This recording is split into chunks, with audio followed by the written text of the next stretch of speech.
ya. Eh, saya kira hostnya itu yang host-host yang biasa itu. Tapi ternyata pagi ini hostnya luar biasa. Itu Mas Bayu, Masya Allah, Abizar Albiru gitu. Jadi agak sedikit kaget tadi begitu buka loh. Kok dibuka sendiri gitu kan. Biasanya kalau nggak Mas Paka ya Mas Habib gitu ya. Tapi Masya Allah pagi hari ini. Maka ini satu keberkahan, suatu kenikmatan yang mana kita bisa dibersamai juga oleh host kita yang Masya Allah ya luar biasa pada pagi hari ini. Teman-teman yang dirahmati Allah Subhanahu Wa Taala, sejatinya kami diminta untuk mengisi pekan kemarin gitu. Karena pekan kemarin alhamdulillah ada agenda juga. Sudah pagi juga ada agenda, tetapi karena saya cancel karena udah janji sama Mas Bayu, alhamdulillah kita bisa bersama lagi di sini ya. Masya Allah. Gitu. Eh, ini semuanya kayaknya cewek semua yang hadir ya. Masya Allah, akhwat semua ini. Sangat-sangat bersemangat ternyata ya, para akhwat ini. Tidak kenal bulan biasa maupun bulan Ramadan, mereka tetap untuk bertalawul ilmi gitu. Mungkin kalau tahu tadinya hostnya Mas Bayu, mungkin lebih banyak lagi kayaknya yang hadir gitu ya. Tapi karena ini mungkin dadaan, Masya Allah. Jadi terbatas mungkin yang hadir gitu. Dan kita doakan teman-teman yang mungkin belum hadir atau belum bisa hadir, kita doakan mudah-mudahan mereka selalu diberkahi Allah Subhanahu wa taala. Amin ya rabbal alamin. Teman-teman yang dirahmati Allah Subhanahu wa taala, alhamdulillah pada pagi hari ini, pada bulan ini Allah itu masih kasih kita ya, masih kasih kita umur yang panjang, masih kasih kita kesempatan ya di bulan ini yang mana tidak semua orang itu dapat loh kesempatan kita sampai di bulan Ramadan gitu loh. Karena memang di bulan Ramadan ini segala sesuatunya itu dihitung Masya Allah ya, luar biasa dan dilipat gandakan. Maka ada salah satu kisah bagaimana kisah Tolha ini ya, beliau itu bermimpi ada salah satu, ada dua orang mereka itu sama-sama masuk Islam, sama-sama umurnya juga gitu ya. Tapi yang satu itu ibadahnya biasa-biasa saja, hanya yang wajib-wajib saja, dan yang satunya ini ibadahnya luar biasa, gitu. Ibadahnya luar biasa. Nah, ketika ketika yang pertama itu meninggal, ya. Lalu yang kedua juga setahunnya setelah itu meninggal, tetapi di mimpi itu justru yang tahun kedua itu dia yang orang yang biasa-biasa saja itu dimasukkan surga oleh Allah Subhanahu wa taala. Maka kabar ini akhirnya terdengar di telinga Rasulullah SAW. Maka kata Talha, kenapa orang yang rajin, orang yang memperbanyak amal ibadahnya dan dia sangat luar biasa amal ibadahnya, dia mati duluan, Allah justru memasukkan surga dulu orang yang meninggal kedua yang ibadahnya biasa-biasa saja. Maka Rasulullah SAW mengatakan, bukankah orang yang kedua itu dia mendapatkan kesempatan bulan Ramadan? Orang yang meninggal pertama itu tidak mendapatkan kesempatan di bulan Ramadan. Maka Masya Allah fadilah dari bulan Ramadan, utama dari bulan Ramadan itu menjadikan semua ibadah-ibadahnya itu dihitung perkara-perkara sunnah itu menjadi perkara-perkara wajib. Maka banyak orang yang berdoa sebelum Ramadan itu mengatakan, sampaikanlah kami di bulan Ramadan. Kalau kemarin kita sebulan kemarin berdoa, Allahumma barik lana fi Sya'ban wa balighna Ramadan. Maka kami meminta berkah, meminta keutamaan, dan sampaikanlah umur kami ini ya Allah sampai bulan Ramadan. Ternyata tidak semua orang diberikan kesempatan umur sampai bulan Ramadan. Dan inilah momen di mana kita itu seharusnya menjadikan umur kita yang panjang ini dijadikan untuk senantiasa lebih ya lebih dekat kepada Allah Subhanahu wa taala gitu. Tetapi ini juga umur yang kita sampaikan, umur yang disampaikan Allah di bulan Ramadan ini juga menjadi bisa menjadi bumerang juga bagi kita. Kenapa? Karena dalam satu hadis dikatakan Rasulullah itu pernah mengaminkan 3 doa ya. 3 doa. Ketika Rasulullah itu naik ke atas mimbar dengan 3 tangganya itu Rasulullah mengaminkan doa yang pertama dengan kata amin, lalu amin lagi, lalu amin lagi. Lalu para sahabat itu mereka kebingungan. Mereka bertanya-tanya dalam hati mereka. Kenapa Rasulullah itu mengaminkan doa, padahal kami di antara kami tidak ada yang memanjatkan doa. Maka sahabat bertanya kepada Rasulullah, "Liman aminta ya Rasulullah? Liman aminta ya Rasulullah?" Sesungguhnya apa yang engkau aminkan ya Rasulullah? Kata Rasulullah, engkau tidak melihat apa yang aku lihat, dan engkau tidak mendengar apa yang aku dengar, kata Rasulullah SAW. Maka para sahabat ini bertanya-tanya, lalu engkau mengaminkan doa siapa ya Rasulullah? Aku mengaminkan doa malaikat Jibril, di mana salah satu doanya itu adalah, alangkah celakanya seseorang ketika dia sampai bulan Ramadan, umurnya disampaikan sampai bulan Ramadan, tetapi justru dosa-dosanya itu tidak diampuni oleh Allah Subhanahu wa taala. Maka kata Rasulullah, amin. Jadi orang yang umurnya sampai bulan Ramadan tetapi dosanya justru tidak diampuni oleh Allah Subhanahu wa taala, ya. Maka Masya Allah, ini jangan sampai umur yang Allah kasih ke kita sampai pada pagi hari ini justru dijadikan kita, ya, untuk malah menjauh dari Allah Subhanahu wa taala. Malah dipakai untuk menjadi maksiat daripada Allah Subhanahu wa taala. Bayangkan, sesuatu yang halal saja ketika di bulan Ramadan itu dibatasi. Ketika siang hari kita berpuasa di bulan Ramadan, itu kita tidak boleh melakukannya, tidak boleh makan, misalkan makan dan minum, lalu tidak boleh, ya, yang lain-lainnya yang mana itu halal, misalkan gitu, misalkan dengan istri dan segala macam, dengan suami gitu, itu sesuatu yang halal. Tetapi ketika di bulan Ramadan justru itu malah dibatasi dan itu dilarang oleh Allah Subhanahu wa taala. Dan ini eh, menjadi apa ya, menjadi eh, mafhum mukhalafatnya itu adalah, terbaliknya ada, kalaulah yang halal saja itu di bulan Ramadan kita dibatasi dalam perkara-perkara dan itu kita tidak boleh melakukan itu dan menjadi status haram, apalagi ketika kita melakukan maksiat, maka dosa itu lebih luar biasa lagi, itu lebih dilipat gandakan lagi oleh Allah Subhanahu wa taala di bulan Ramadan. Itulah kenapa para sahabat, orang-orang terdahulu itu mempersiapkan bulan Ramadan itu 6 bulan sebelumnya, ya, 6 bulan sebelum eh, bulan Ramadan itu tiba. Gitu. Bayangkan kalau sekarang itu bulan Ramadan, bulan Sya'ban, bulan apa lagi itu? Bulan Rajab, ya.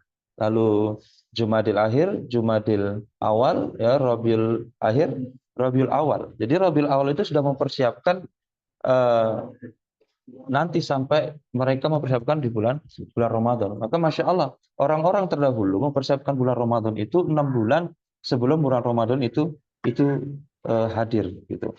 Maka jadikan bulan Ramadan ini adalah sesuatu yang seharusnya menjadikan diri kita itu meningkat, gitu.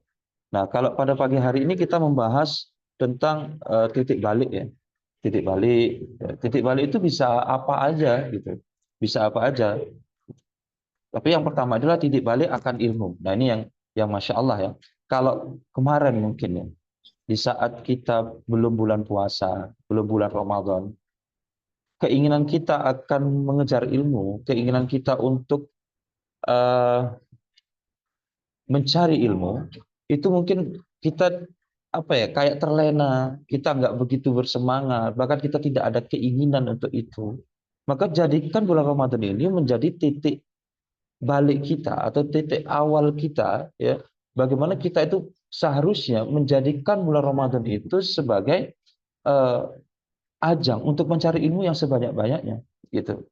Cari sebanyak-banyaknya. Karena gini loh, uh, gini, sesuatu yang sunnah saja itu menjadi wajib pahalanya. Apalagi sesuatu yang wajib. Mencari ilmu itu kan wajib. Mencari ilmu itu wajib. Nah, kebayangkan ketika sesuatu yang wajib itu dilakukan di bulan Ramadan, itu Masya Allah. Ya. Mungkin kalau kemarin kita untuk mencari ilmu itu Masya Allah kayak kita tuh susah banget, gitu ya. Susah banget, kayak seolah-olah ya orang mencari ilmu dan orang yang ngaji itu orang-orang yang nggak ada kerjaan, gitu ya. Nggak ada kerjaan. Dan saya tahu juga Mas Bayu bagaimana kerjaannya, gitu ya, bagaimana dakwahnya, bagaimana apa namanya, aktivitasnya dan segala macam, kuliah dan segala macam, itu adalah sesuatu yang mungkin kita semua itu dikasih waktu sama 24 jam, tetapi dengan aktivitas yang luar biasa. Tetapi harusnya kita lebih memikirkan bagaimana mengedukasi umat, mengedukasi orang-orang, dan kita juga mengharapkan ridhonya Allah Subhanahu wa taala gitu. Jadi mencari ilmu itu adalah sesuatu yang sangat wajib. Bahkan gini, misalkan ini, misalkan kita uh, bertalabul ilmu nih, bertalabul ilmi dalam satu masjid, misalkan ba'da subuh gitu ya, ba'da subuh. Nah, ketika ba'da subuh itu, barang siapa 3 orang misalkan, mereka menunggu sampai syuruk gitu kan, itu ada yang namanya sholat syuruk ya. Sholat syuruk itu adalah sesuatu yang pahalanya seperti orang umroh kan gitu. Seperti orang umroh. Nah, ketika kita sudah mengakadkan diri, kita bertalabul ilmi, lalu seseorang itu melakukan sholat syuruk misalkan. Misalkan kita selesai jam 7 misalkan, sedangkan syuruknya itu mungkin sekitar jam 6 misalkan kan, atau setengah 7 gitu. Maka dibandingkan dengan orang yang berdiri melakukan 2 rakaat sholat syuruk, dengan orang yang tetap berakadkan dan memperhatikan bagaimana bertalabul ilmi, maka pahalanya itu lebih besar orang yang tetap duduk dan mendengarkan ilmu tersebut. Gitu. Padahal kita ketahui orang yang melakukan sunnah itu luar biasa. Tapi sesuatu yang sunnah, sebanyak apapun sunnah, itu tidak akan bisa menggugurkan atau mengalahkan satu yang wajib. Gitu. Sedangkan kita mengakatkan diri di sini untuk bertalabul ilmi, maka sesuatu yang sunnah itu tidak akan pernah bisa mengalahkan sesuatu yang wajib. Gitu. Maka teman-teman semua, ya, jadikan bulan Ramadan ini menjadi sesuatu yang apa ya, sesuatu kita harusnya kembali kepada ilmu kita, kepada keinginan kita untuk senantiasa mencari ilmu gitu. Karena gini, yang membedakan kita dengan hewan itu cuma satu. Apa itu? Ya ilmu, bukan yang lain. Gitu. Semua aktivitas kita itu sama sebenarnya. Sama. Hewan makan, hewan cari makan, hewan lalu punya anak dan segala macam, sama aktivitas kita. Tetapi yang membedakan kita dengan hewan itu adalah ilmu. Bagaimana Allah meningkatkan derajat seorang manusia itu dengan ilmu. Gitu. Maka saya sering sampaikan gini loh. Saya sering sampaikan gini. Setiap manusia itu merugi. Setiap manusia itu pasti semuanya rugi, kecuali orang yang berilmu. Gitu. Maka kenapa orang yang berilmu itu ya dia tidak merugi? Karena dia segala sesuatunya itu punya pengetahuan. Segala sesuatunya itu apa yang dilakukan itu dia punya ilmunya. Gitu. Dia punya ilmunya. Jadi memang sejatinya semua manusia itu merugi, kecuali orang yang berilmu. Dan orang yang berilmu pun punya potensi juga untuk merugi. Gitu. Kecuali orang yang beramal. Ilmunya hebat nih. Ilmunya setinggi langit ya. Ilmunya itu mungkin apapun dia tahu. Gitu. Tetapi tidak pernah akan bisa menjadi sesuatu pahala kalau dia tidak aplikasikan dengan amal. Gitu. Jadi semua orang itu merugi kecuali orang yang berilmu. Dan orang yang berilmu sejatinya juga merugi ketika dia tidak beramal. Gitu. Misalkan dia tahu tuh amal tentang sedekah ya, tentang sedekah. Dia panjang lebar ya membahas tentang sedekah. Tetapi di satu sisi dia tidak pernah sedekah. Gitu. Dia tidak pernah sedekah. Jadi ilmu yang banyak pun, ilmu yang sundul langit ya, itu tetap akan punya potensi merugi kalau dia tidak aplikasikan dengan beramal. Jadi setiap manusia itu merugi kecuali yang berilmu. Orang yang berilmu pun punya potensi merugi ketika dia tidak beramal. Dan orang yang beramal pun dia punya potensi untuk rugi sebenarnya. Kenapa? Ketika dia beramal dan dia tidak ikhlas. Gitu. Dia tidak ikhlas. Jadi orang yang beramal pun ini punya potensi rugi juga. Ketika dia melakukan amalan-amalan itu pengen disorot orang, punya amalan-amalan itu pengen supaya orang menganggap dia itu wah, pengen dianggap dia itu hebat dan segala macamnya, ya. Dia berbagi supaya orang itu memuji dia dan segala macamnya. Maka orang yang beramal seperti ini ketika dia tidak ikhlas, dia juga punya potensi rugi. Mungkin dia bisa terjatuh dalam kubangan ria, ya. Dia bisa terjatuh dalam kubangan sum'ah dan segala macamnya, gitu. Jadi ketika ada orang beramal, dia tidak karena Allah, dia tidak ikhlas, dia juga punya potensi rugi. Maka sering saya sampaikan, Ketika kita melakukan amalan, amalan itu ikhlas, amal ikhlas itu di awal, ketika melakukan, dan ketika sudah berakhir, itu kita tetap ikhlas. Ya. Ikhlas itu kan berserah, berharap, ya hanya pada Allah. Gitu loh. Berserah dan berharapnya kepada Allah, ya udah. Seperti kita misalkan pagi, kita buang air misalkan, di WC misalkan. Kita nggak pernah tuh mikirin yang kemana dia perginya dan jadi apa, itu ikhlas itu seperti itu. Kita nggak pernah mikir kita udah ngelakuin, udahlah dilepas gitu. Kita nggak pernah ungkit-ungkit, kemarin saya sudah bantu dia loh, kemarin saya sudah membimbing dia dan segala macam, udah nggak usah dipikirin lagi gitu. Kak, itu ikhlas. Nah, orang yang ikhlas pun itu punya potensi tetap untuk merugi gitu, bayangin ya. Orang, setiap manusia itu merugi kecuali yang berilmu. Orang yang berilmu juga punya potensi rugi ketika dia tidak beramal. Orang yang beramal juga punya potensi rugi ketika dia melakukan tidak dengan ikhlas. Dan orang yang ikhlas pun punya potensi untuk merugi ketika dia melakukan tidak dengan istiqomah. Bayangkan, ya, tidak dengan istiqomah. Jadi orang yang beramal dengan ikhlas pun dia punya potensi kerugian gitu. Kalau dia melakukannya itu tidak dengan istiqomah. Dia melakukan sesuatu itu mungkin ya sekali, ya, dua kali, tetapi terus tidak istiqomah, tidak continue, tidak berkelanjutan gitu. Maka ini sesuatu yang menjadikan kita itu bisa merugi. Bayangin, ya.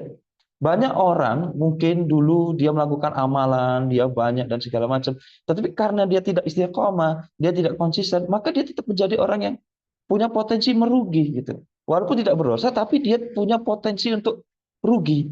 Gitu. Jadi kita minta sama Allah. Salah satu yang kita minta sama Allah, misalkan kita di sujud terakhir dan segala macamnya itu, kita tuh selalu minta sama Allah supaya diistiqomahkan dalam hal apapun, ya. Dalam hal kita berdakwah, dalam hal kita bersedekah, dalam hal kita melakukan ibadah-ibadah, kita minta sama Allah supaya kita diistiqomahkan oleh Allah Subhanahu wa taala, gitu. Begitu banyak ya, begitu banyak orang yang dulu sangat gencar misalkan, tapi karena tidak istiqomah, akhirnya kita juga punya potensi untuk merugi. Maka kita minta sama Allah, mudah-mudahan kita termasuk orang-orang yang supaya kita diistiqomahkan oleh Allah Subhanahu wa taala gitu. Bayangkan orang yang berilmu, beramal, ikhlas, istiqomah itu juga masih punya potensi untuk merugi. Bayangkan. Orang yang istiqomah pun itu masih punya potensi untuk merugi. Kecuali apa? Kecuali orang yang husnul khotimah. Gitu. Apa itu husnul khotimah? Husnul khotimah itu ketika dia sudah meninggal dalam keadaannya yang baik. Oke lah dia beramal, oke lah dia ikhlas, oke lah dia istiqomah, ya. Tetapi ketika dia statusnya masih hidup, ya, dia itu orangnya masih hidup, dia tetap masih punya potensi untuk merugi. Kenapa? Karena dia statusnya masih hidup dan dia belum meninggal. Karena sejatinya orang masih hidup itu dia masih ada potensi, apakah dia meninggalnya dalam keadaan tetap beriman atau dia meninggalnya dalam keadaan tidak beriman, gitu. Dalam keadaan tidak beriman. Bahkan orang-orang terdahulu, orang-orang salaf terdahulu, ya, dan para ulama juga terdahulu, itu mereka belum ada jaminan ketika mereka meninggal dalam keadaan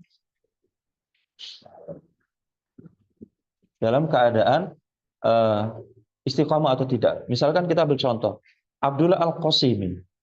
Itu para ulama memuji dia, bagaimana kitabnya itu menjadi rujukan para ulama untuk membantah orang-orang ateis, untuk membantah orang-orang yang tidak percaya dengan Allah Subhanahu wa taala. Bahkan ulama itu memuji dia, bagaimana Abdul Al-Qasimi itu sudah mendapatkan surga di salah satu pintu dari Allah Subhanahu wa taala. Karena apa? Karena kitabnya sangat luar biasa, menjadi rujukan para ulama-ulama hingga hari ini loh. Hingga hari ini Abdul Al-Qasimi. Tetapi karena status dia itu masih hidup dulunya, ya, statusnya dia itu masih hidup, pujian dia itu setinggi langit, ya, pujian dia itu sangat luar biasa, sangat banyak dari kalangan para ulama yang lain, dan Allah yang membolak-balikkan hati. Ya, saya sering sampaikan ini di forum manapun. Ketika orang sudah manis akan pujian, ya dia sudah sangat terlena akan pujian, dia akan mudah untuk apa ya, hatinya itu menjadi keras. Gitu. Saya sering sampaikan, pujian itu ibarat parfum. Parfum itu jangan pernah sekali-kali diminum. Parfum itu cukup dicium saja, ya. Parfum itu cukup dicium, tetapi jangan pernah diminum. Ibarat pujian itu dia bisa meracuni kita kalau itu diminum. Artinya apa? Artinya ketika pujian yang senantiasa datang hadir dalam diri kita, itu merasuk dalam sanubari hati kita, itu menjadi diri kita itu terlena, gitu, terlena. Dan bayangkan Abdullah Al-Qasimi yang dipuji banyak orang, ya, tetapi justru dia meninggalnya dalam keadaan apa? Dalam keadaan ateis. Dia membuat kitab yang luar biasa membantah tentang orang ateis, menjadi rujukan para ulama hingga hari ini, tetapi dia meninggalnya dalam keadaan ateis. Nauzubillah min zalik. Gitu. Jadi setiap orang itu ketika dia melakukan amal, ikhlas dan istiqomah, ketika statusnya itu dia masih hidup, ya, itu masih ada potensi rugi, kecuali dia sudah husnul khotimah. Gitu. Dan ini pentingnya kita akan membahas tentang pentingnya ilmu. Maka di bulan Ramadan ini, ya, jadikan bulan Ramadan ini momentum sebagai kita untuk kembali lagi, ya, kembali lagi kita mencari ilmu, ya, kembali lagi akan kita ikut kajian, ngaji dan semacamnya, gitu. Karena gini, ilmu kata para ulama itu adalah apa yang dari Allah dan apa yang disampaikan oleh Rasulullah SAW. Gitu. Itu ilmu yang sesungguhnya.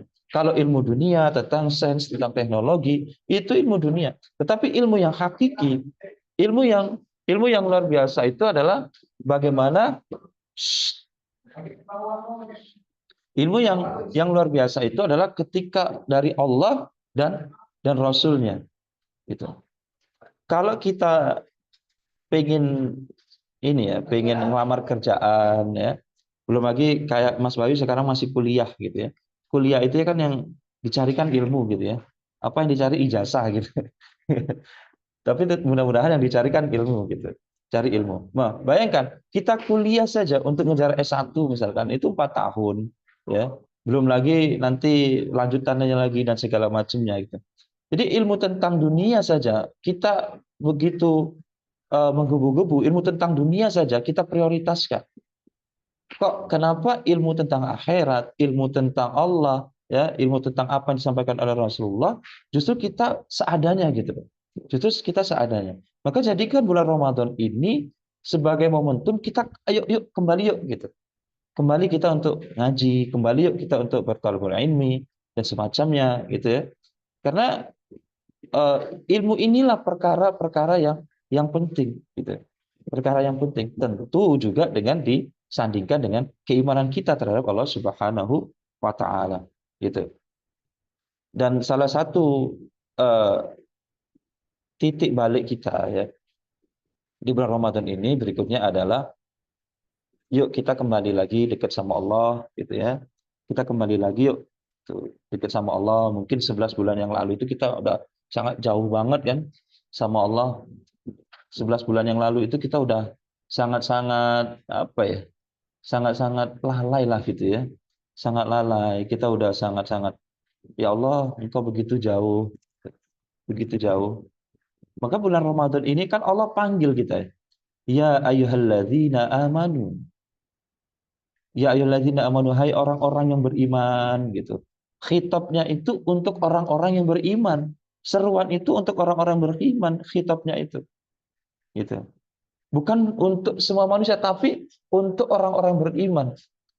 Jadi ketika kita sampai di bulan Ramadan, kita tidak melakukan ibadah puasa di bulan Ramadan, maka bisa terindikasi orang itu kalau memang dia mengingkari itu ya puasa itu tidak menjadi bagian orang yang beriman karena khitabnya, seruannya itu adalah untuk orang-orang yang beriman dan Allah itu sangat tahu kebutuhan akan kita gitu. Ya ayyuhalladzina amanu kutiba alaikumusiyam, hai orang-orang yang beriman kata Allah. Jadi ayat ini dikhususkan untuk orang-orang yang beriman. Diwajibkan kalian itu untuk berpuasa. Seperti orang-orang terdahulu kan gitu. Jadi ketika Allah sudah mewajibkan kita puasa di bulan Ramadan dan khitabnya untuk orang-orang beriman, itu artinya ya, artinya Allah itu pengen kita itu dekat. Karena selama ini kita tuh udah jauh banget sama Allah. Waktu kita udah habis untuk kerja, waktu kita itu udah habis untuk keluarga kita, waktu kita itu udah habis untuk segala macamnya. Gitu. Bahkan Allah Subhanahu Wa Taala itu sudah mengabarin kita kan di surat Al-Munafikun itu dikatakan, ya ayyuhalladzina amanu la tulhikum amwalakum wala auladukum an dzikrillah, kata Allah. Jadi kita itu udah sangat lalai lah. Justru yang membuat kita lalai kata Allah itu ketika kita itu tentang anak-anak, tentang istri kita, tentang harta kita. Gitu. Jangan kalian jadikan anak-anak, jangan kalian jadikan istri, harta kita itu justru jadi alat, jadi wasilah membuat diri kita itu jauh dari Allah Subhanahu Wa Taala, jauh dari mengingat Allah kata Allah. Gitu. Nah sekarang kita muhasabah diri kita introspeksi diri kita. Bagaimana 11 bulan yang lalu, mungkin waktu kita udah habis tuh, ya kita udah habis untuk nggak mikirin yang lain-lain gitu. Nah, makanya di bulan Ramadan ini kita harusnya kita tetap kembali sama Allah Subhanahu Wa Taala gitu. Jadi teman-teman semua yang dirahmati Allah Subhanahu Wa Taala, kita udah terlalu jauh sama, terlalu nggak peduliin lagi, ya. Nggak peduliin lagi sama Allah Subhanahu Wa Taala. Maka di bulan Ramadan ini jadikan itu momentum supaya kita tuh lebih dekat, ya, lebih ngerasain, iya iya, aku ada Allah gitu. Iya ya, Allah itu senantiasa baik banget sama aku. Gitu. Bahkan kata Allah Subhanahu Wa Taala di surat Al-Kahfi itu dikatakan, kulakan al-bahru midadali kalimati rabbi lana fidal bahru. Lana fidal bahru qabla an tanfada kalimatu rabbi walau ji'na bimithlihi madada, kata Allah. Seandainya semua nikmat, semua kalimat-kalimat, semua yang Allah sudah berikan kepada kita, ya, selama ini sampai detik ini kita semua tulis dengan pena, dengan dibalikkan ranting kalau kata Ibnu Katsir, ya, samudra dijadikan tinta, itu tidak akan pernah cukup untuk menuliskan kenikmatan yang sudah Allah berikan pada kita dan tidak akan pernah cukup, ya. Walaupun ditambahi satu samudra lagi kata Allah Subhanahu Wa Taala, maka luar biasa. Sampai detik ini Allah kasih kita kenikmatan, bisa untuk menghirup oksigen. Allah kasih kenikmatan kita masih bisa untuk bercengkrama, masih bisa untuk bersilaturahmi walaupun lewat Zoom. Ya. Ini kenikmatan yang Allah berikan sama kita itu nggak pernah bisa ditulis dan nggak akan pernah cukup kalau kita hitung-hitungan sama Allah. Itu nggak akan pernah cukup. Maka kita bersyukur, ya, bersyukur karena pada pagi hari Allah masih kasih itu. Gitu. Coba bayangin, kalau hari ini banyak pilihan-pilihan kita, bisa tidur lagi mungkin, ya, bisa ngerjain yang lain mungkin, dan bisa lakukan apapun. Gitu. Tapi pada pagi hari ini Allah kumpulkan kita di majelis ini, Allah kumpulkan kita di pagi hari ini. Tentu Allah itu menginginkan kebaikan yang banyak pada diri kita. Allah kumpulkan kita pada pagi hari ini tuh Allah pengen kita itu ngelakuin kebaikan. Sama dengan artinya gini, artinya Allah itu pengen, yuk sini deket sama aku lagi kata Allah. Yuk sini deket, hambaku udah terlalu jauh kata Allah. Maka marilah di bulan Ramadan ini jadikan momentum supaya kita tuh lebih dekat lagi sama Allah Subhanahu Wa Taala. Maka teman-teman yang dirahmati Allah Subhanahu Wa Taala, ya, dan jadikan bulan Ramadan ini sebagai momentum supaya kita itu jadi lebih sabar, ya. Kita itu jadi lebih sabar. Sebelum bulan Ramadan ini kita itu kayak orangnya tuh buru-buru terus. Saya juga sering heran gini loh, Mas Bayu. Dunia makin canggih, dunia itu makin mudah diakses, tapi manusianya itu makin buru-buru, bener gak sih? Ya, ya. Dunia itu makin canggih gitu loh. Berpergian itu ada motor, ada mobil, semakin cepat, ya. Cara kita itu mobilitas itu lebih cepat, tapi semakin kita canggih, semakin cepat, justru semakin buru-buru manusia gitu. Kan gitu. Makin buru-buru. Ya, bener banget Ustaz. Memang bener gitu. Misalkan udah tahu nih jadwal kerjaan kita tuh jam 8 gitu loh. Dan kerjaan kita itu jam 8, masih jam 8 kurang 10 misalkan kan. Kami kurang 10, udah nyantai-nyantai aja dulu gitu ya. Scroll-scroll bentar mungkin nggak apa-apa lah gitu kan. Gitu. Kita udah tahu nih kerja jadwal kita tuh jam 8. Tapi ya kita bangun itu setengah 8 sebenarnya, apa jam 7 misalkan. Apa kita prepare-nya itu udah dari jam 6 gitu, habis subuh gitu. Tapi tetap berangkatnya juga jam 8 kurang dikit gitu, kurang semenit kalau bisa tuh pakai kaki bunsin gitu ya. Bisa ngilang juga gitu kan. Bisa ngilang langsung sampai ke tempat kerjaan gitu. Nah, ini yang menjadikan diri kita tuh makin hari makin canggih, malah dunia tuh makin buru-buru gitu. Dan ini kita semua ngalami lah gitu, termasuk saya juga. Mungkin saya juga gitu. Maka jadi kan bulan Ramadan ini kita harus lebih sabar gitu loh. Kita lebih bisa prepare lagi dari segala hal gitu. Kan Allah udah ajarin kita kan, udah ajarin kita tuh diajari bangun sahur. Bangun sahur itu kan yang selama ini mungkin kita cuman puasanya Senin Kemis saja kan. Senin Kemis dan itu mungkin nggak istiqomah juga kan gitu. Maka di bulan Ramadan ini kita diajari nih. Kita diajari terus itu kita sebulan penuh kita bangun sebelum imsak kita udah sahur gitu loh. Udah sahur dan ini Allah udah menjadikan ini sebagai pakai kehidupan mata sekarang udah nyampe bener udah nyampe bener. Nah Allah itu udah ajarin kita di bulan Ramadan ini loh sebenarnya kehidupan kalian itu harusnya seperti ini kata Allah ya bangun jam 3 ya atau setengah 3 atau setengah 4 gitu yuk bangun misalnya tahajud habis itu terus sahur ya segala macam Allah itu sebenarnya pengen kita itu kayak itu sebenarnya kita diajarin Allah itu di situ. Kita pernah ngerasa nggak sih Allah itu ngajarin kita supaya kita ngelakuin habits, ya, ngelakuin habits itu di bulan Ramadan supaya di luar bulan Ramadan tetap kita juga bisa ngelakuin itu, gitu, bisa ngelakuin itu. Justru sekarang malah terbalik, justru kita semakin buru-buru, waktu kita dihabiskan untuk yang lain, gitu loh. Dan waktu-waktu yang kita udah ada jadwalnya itu justru kita malah seneng yang mepet-mepet gitu. Karena kita beranggapan bahwasanya ya udah kita udah bisa mengira-ngira nih waktu kita nih kan, udah bisa di prepare dari sini ke sana jaraknya sekian gitu. Nah ini Allah tuh nggak senengnya kayak itu tuh. Allah tuh nggak seneng sebenarnya kayak itu.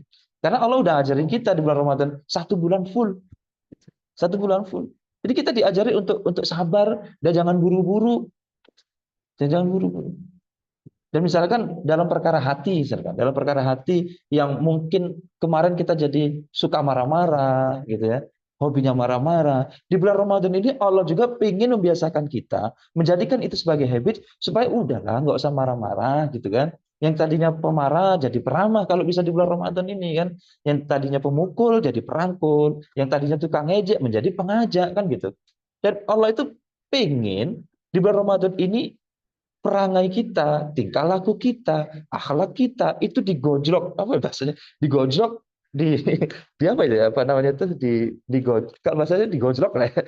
Ditempa gitu ya. Ditempa untuk menjadi seseorang yang lebih luar biasa lagi daripada bulan-bulan yang 11 bulan yang lalu gitu kan. Karena di bulan Ramadan inilah salah satu kesempatan kita sebenarnya. Allah itu mengedukasi kita, mengajarin kita, membiasakan kita untuk senantiasa lakuin itu yang 11 bulan kemarin itu kita udah lupa sebenarnya gitu udah lupa. Nah, jadi di momentum bulan Ramadan ini jadikan kita tetap sabar. Kalau kita suka marah-marah ya udah nggak usah marah-marah di bulan Ramadan ini nanti habis buka gitu. Enggak juga nggak boleh ya. Nggak boleh juga habis suka gitu karena memang ditekan yang tadi suka marah-marah nggak boleh marah gitu karena ini ya pahala orang seperti saya sering sampaikan ini di majelis mungkin di teman-teman haji juga udah pernah saya sampaikan gitu kan ada 3 amalan yang Allah kasih itu amalan pahalanya itu nggak pernah Allah takar tuh sebesar apapun gitu nggak pernah takar. Misalkan kita baca Al-Quran satu hurufnya itu 10 kebaikan. Misalkan kita 2 rakaat sebelum sholat subuh itu seperti dunia dan seisinya. Gitu. Tetapi ketiga amalan ini Allah kasih pahalanya itu nggak pernah ada ukurannya itu, masya Allah. Yang pertama itu adalah afa'anin nas. Jadi memaafkan sesama manusia. Memaafkan sesama manusia itu, masya Allah, pahalanya itu nggak pernah bisa diukur oleh apapun dan nggak pernah bisa diukur oleh apapun karena Allah nggak kasih ukurannya gitu. Karena pahala orang yang memaafkan dan amalan orang yang memaafkan itu masya Allah begitu susahnya orang memaafkan sangat-sangat susah orang memaafkan itu Maka Allah kasih ganjaran pahalanya itu nggak pernah ada ukuran. Gitu. Dan yang kedua itu adalah pahala orang yang bersabar. Orang yang bersabar itu nggak pernah yang namanya ada ukuran seberapa nanti kamu ketika bersabar itu nggak ada. Kenapa? Karena opening ceremony malaikat ya di pintu surga itu mengatakan salamun alaikum bima sobartum, gitu ya.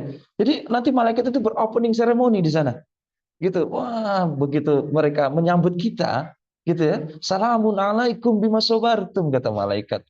Itu mereka beropening ceremony khusus bagi orang-orang yang bersabar, gitu. Jadi kalau ada yang ngomong sabar ada batasnya, berarti sama dengan orang itu nggak sabar, gitu. Jadi gitu ya. Jadi Masya Allah, jadikan bulan Ramadan ini menjadikan kita itu lebih bersabar lagi sebenarnya, gitu. Tapi sulit untuk nomor dua ini. Itulah kenapa, karena sulit, pahalanya Allah kasih itu nggak ada ukuran. Karena Allah tahu loh, sabar itu sulit, memaafkan itu sulit, sabar itu sulit. Dan kita akan tahu betapa besar pahalanya itu ketika kita nanti sudah di hadapan Allah Subhanahu wa taala. Kita semua itu akan berhadapan dengan timbangan mizannya Allah Subhanahu wa taala. Dan kita semua itu akan diberikan apa ya? Kayak sejenis akan dibuka semua ini loh kesabaran kamu atas ketaatan. Gitu.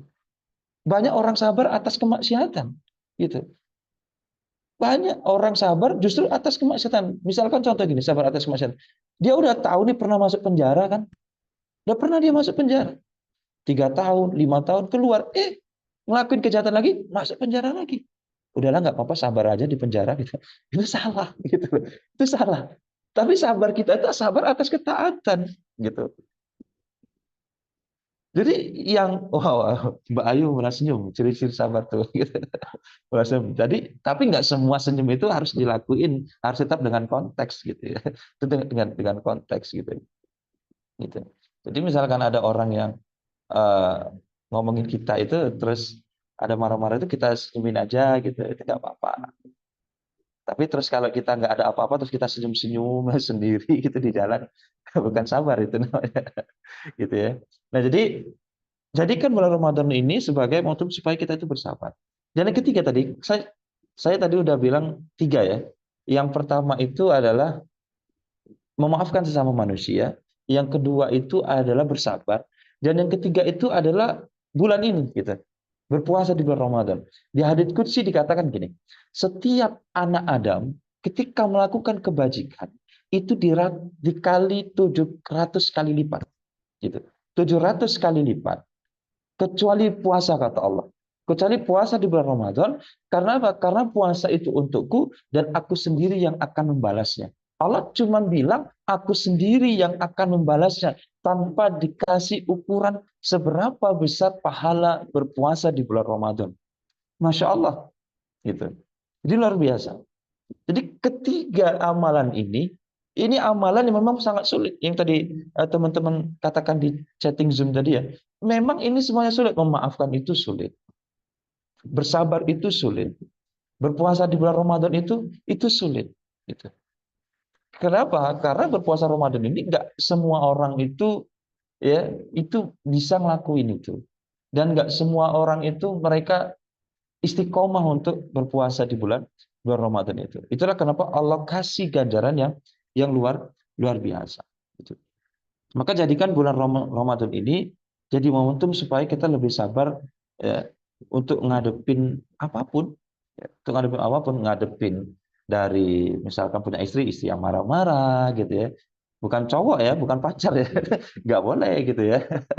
Berarti Ustaz saya sabar sama siapa? Atas pacar saya, ya, atas cowok saya itu justru itu bukan sabar, itu maksiat. Itu maksiat. Jadi sabar atas kemaksiatan itu namanya, bukan sabar atas ketaatan gitu. Jadi jangan jangan pernah dipakai dalil sabar itu terhadap kemaksiatan gitu loh. Mentang-mentang dia di propek protektif ya, sama pacarnya gitu marah, nggak suka gitu, nggak boleh. Orang pacaran aja udah maksiat. Tanya sama Mas Bayu, dia sering buat konten kayak gitu. Saya teredukasi nih sama Mas Bayu buat konten-konten. Karena itu memang kerjaan beliau di situ ya. Bagian beliau itu di situ edukasi teman-teman yang seperti itu. Tapi beliau belum ngerasain ya, udah punya istri atau punya anak gitu, jadi belum tahu. Itulah kenapa kalau ada kajian pranikah itu dikasihin ke orang, gitu. Dikasihin ke orang. Nanti insya Allah begitu beliau udah nikah, udah punya anak, mungkin kajian pranikah itu beliau sapu bersih, beliau semua yang ini yang bahas gitu ya, Masya Allah. Karena sekarang mungkin dia spill sedikit-sedikit aja, mungkin langkah-langkahnya gitu ya. Saya doain supaya Mas Bayu cepet-cepet lah ya. Di tahun ini atau di tahun berikutnya. Amin ya Rabbal Alamin. Saya promosiin ya. Ya, teman-teman yang dirahmati Allah Subhanahu wa taala, Allah memberitahukan kita, kutiba alaikumusyamu kama kutiba alal ladzina min qablikum la'alakum tattaqun. Jadi esensi dari puasa itu membentuk karakter supaya kita jadi orang yang bertakwa, gitu. Supaya kita menjadi orang yang bertakwa, bukan yang lain. Gitu. Jadi ketika orang bertakwa itu, kata para ulama itu adalah gini, menjalankan semua perintah dan menjauhi semua larangan-larangan. Jadi menjalankan seluruh perintah dan menjauhi semua larangan-larangan. Tapi kata Imam Hasan Al-Basri mengatakan justru ketaatan yang presentasinya lebih besar itu adalah ketika kita meninggalkan kemaksiatan, meninggalkan apa yang dilarang oleh Allah Subhanahu wa taala. Misal contoh ya, as-salatu khairum minan naum misalkan. Salat subuh. Ada orang itu tetap melakukan salat subuh, ya. Dia salat maghrib, salat isya, salat subuh, dia ngelakuin itu. Berarti itu salah satu ciri-ciri tanda orang bertakwa karena dia menjalankan apa yang diberitakan oleh Allah Subhanahu wa taala. Tetapi orang yang menjalankan perintah Allah Subhanahu wa taala, dia mungkin belum bisa meninggalkan apa yang dilarang oleh Allah Subhanahu wa taala. Gitu. Contoh, dia salat 5 waktu tapi dia tetap masih riba. Kan gitu. Dia tetap masih riba. Dia salat 5 waktu tetapi dia masih pacaran misalkan. Dia salat 5 waktu tetapi justru dia hobinya menggibah misalkan.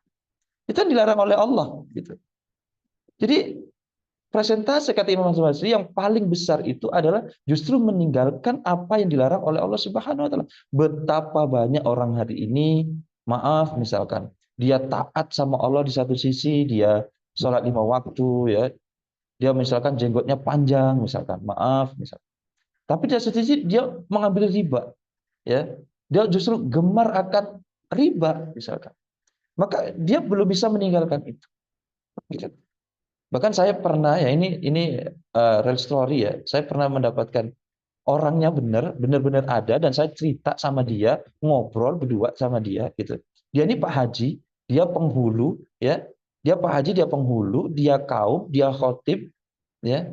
Dia khotib dan apapun tentang keagamaan di wilayah itu dia dia itu orangnya yang jalanin gitu. Tetapi apa? Tetapi usaha dia itu apa? Usaha dia itu apa ya, minjemin uang beranak itu rentenir ya, rentenir. Lalu ada Pak Haji satunya lagi itu usaha dia apa, usaha dia itu organ ya, itu kalau biduannya itu Masya Allah gitu ya. Jadi ketaatan itu harus berbanding dengan meninggalkan larangan gitu. Ketaatan ketika dia tidak berbanding dengan meninggalkan larangan itu sama dengan ketaatannya itu belum totalitas. Ya, belum totalitas. Padahal kata para ulama mengatakan takwa itu adalah menjalankan seluruh perintah dan menjauhi semua larangan-larangannya. Gitu. Maka kita meminta sama Allah Subhanahu wa taala supaya kita dijadikan bagian dari orang-orang yang bertakwa, orang-orang yang mutakin. Itu orang-orang yang mutakin.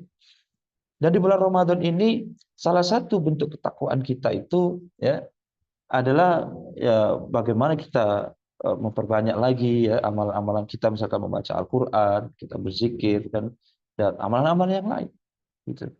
Dan kalau kata Imam Ali itu berbeda lagi kan definisi takwa itu. Kalau kata Imam Ali ya kenapa juga tahu ya. Kata Imam Ali itu definisi takwa itu yang pertama adalah al-khaufu minal jalil. Al-khaufu minal jalil itu adalah hendaknya kita tuh senantiasa takut hanya pada Allah Subhanahu wa taala. Banyak orang hari ini dia ngelakuin sesuatu itu ukurannya itu justru bukan karena takut sama Allah. Ukurannya itu dia menganggap Allah itu justru malah dianggap nggak ada gitu. Dia anggap nggak ada. Coba bayangin, kalau kita sebagai seorang muslim, kita sebagai seorang manusia, kita mikir gini, 24 jam kita ini diawasin terus sama Allah. Kita diawasin terus sama Allah. Kita pasti akan lakuin sesuatu yang dilarang oleh Allah itu kita mikir-mikir gitu loh. Ibarat orang mau mencuri motor, ternyata dilihat ada CCTV. Tapi kalau dia udah nggak takut sama CCTV itu, dia udah ambil aja tuh motor. Brejora kaget. Ya, brejora kaget. Nah, ibarat orang yang mau ngambil motor, terus dia tahu, ini ada CCTV banyak di sini. Saya udah terekam nih wajah saya itu.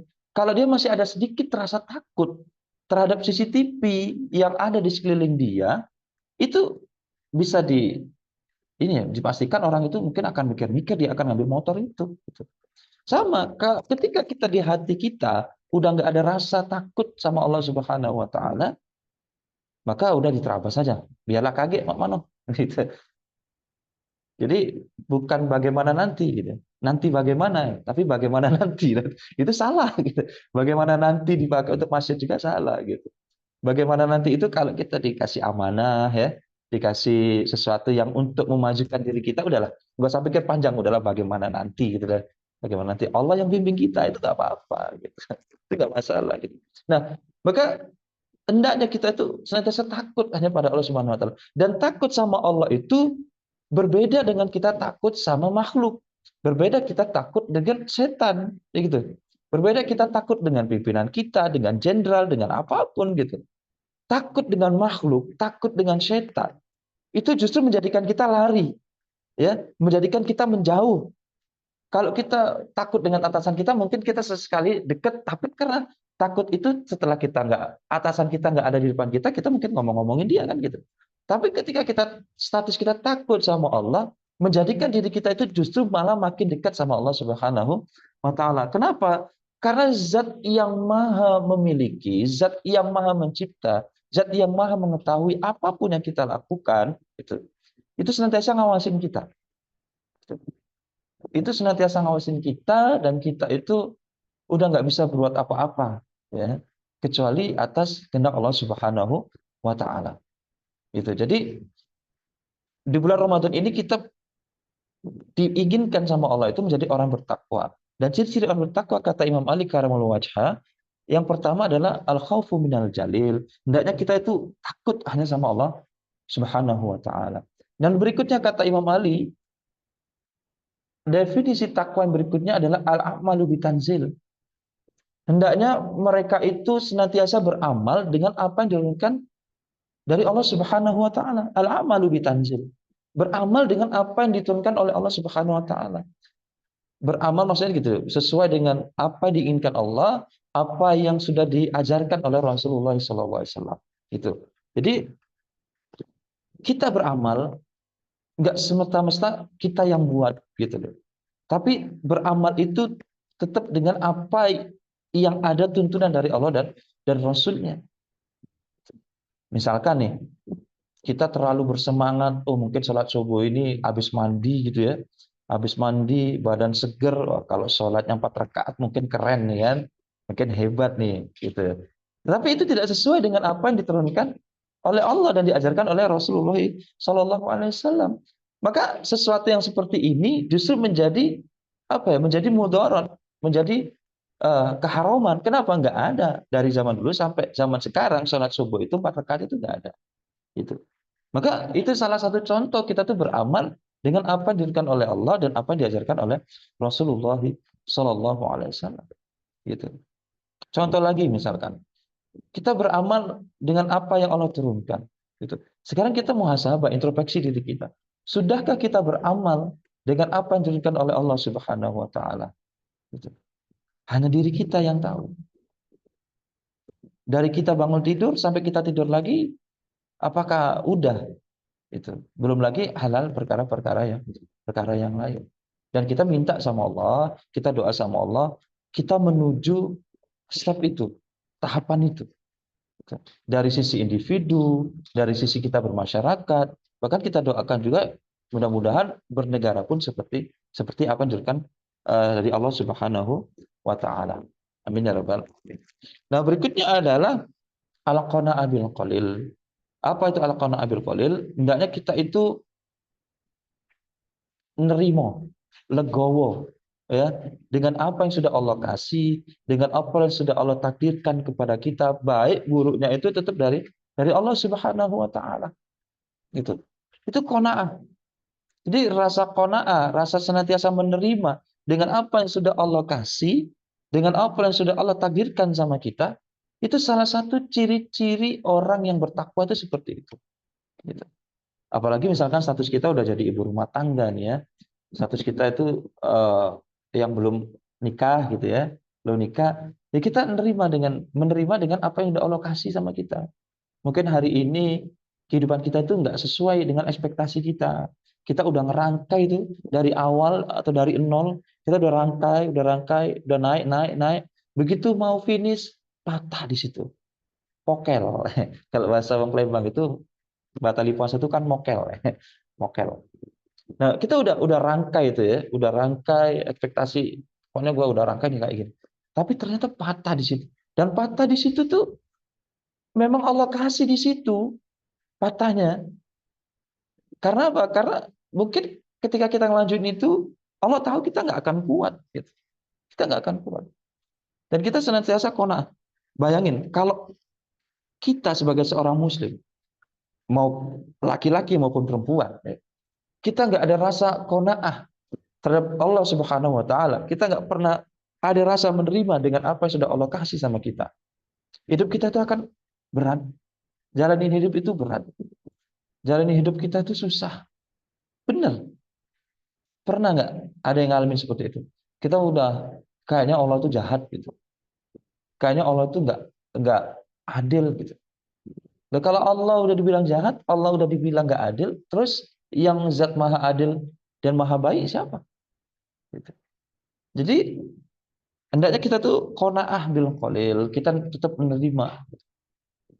Kalau guru ngaji kita mungkin kalau menganalogikan gini tuh. Cicak itu ya, cicak itu kan kerjaannya itu hidupnya di dinding ya. Makanannya itu yang terbang-terbang. Dia di dinding tapi makanan terbang-terbang. Tapi yang justru menghampirinya itu adalah makanannya gitu. Bukan bukan cicaknya yang mencari harus ikut terbang juga kan enggak gitu. Mungkin kalau cicak bisa protes, Allah itu salah desain. Kata cicak tadi kan. Allah itu salah mendesain saya. Wong makanan saya itu semuanya bisa terbang kok. Kok saya dibuat kok nggak bisa terbang? Kata cicak. Itu kalau nggak qanaah. Tapi cicak yang qanaah enggak.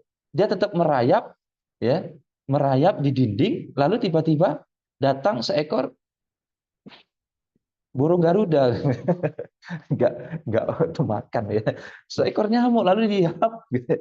Hap lalu ditangkap. Tapi makanannya itu yang datang menghampiri gitu.